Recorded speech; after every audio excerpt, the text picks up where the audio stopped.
العربيه دي ماشيه 400,000 كيلو متر، والعميل جاي لي مخصوص عشان اختار له الزيت المناسب للموتور بتاعه.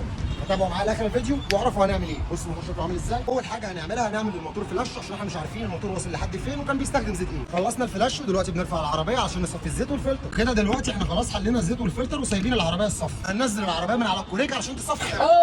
رجلي يا سويس. يا عم فدايا. دلوقتي جهزنا الطبه والفلتر وهننزل عشان نقفل. انت رايح فين؟ هنزل عشان نقفل. انا اللي هنزل اقفل طبعا علشان خاطر الكيلومترات هنا عالي وصاحب العربيه شغال بالعربيه، فانا اخترت كالتك سافولاين 15 W50 ان هو اللي بيستحمل درجات الحراره القاسيه. دلوقتي هنحل فلتر الهواء وفلتر التكييف علشان بننضفهم ونراجع عليهم خدمه مجانيه مع غيار الزيت. ودلوقتي هنغسل له الموتور والحوض بالكامل علشان دي برده خدمه مجانيه مع غيار الزيت. شايفين عامله ازاي؟ دلوقتي بننفض الموتور من اي اتربه علشان نفرش الماده بتاعتنا يا انس. نعم يا ريس. انت مرفوض يا انس.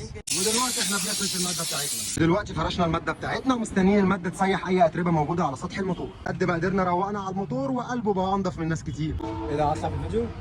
سويس واحد بس. ايه هتعمل ايه تاني؟ بكتب له ورقه العداد عشان يعرف ميعاد غيار الزيت الجاي امتى، وكمان بحط له فواحه عشان ترطب عليه في الجو الحر ده. بس كده يبقى احنا خلصنا عربيتنا النهارده. وما تنساش انا احمد السويسي كل يوم فيديو جديد عن عرض جديد ومعلومه جديده، فعلشان يوصل لك كل جديد اعمل لنا متابعه. نقدر نقول سلام.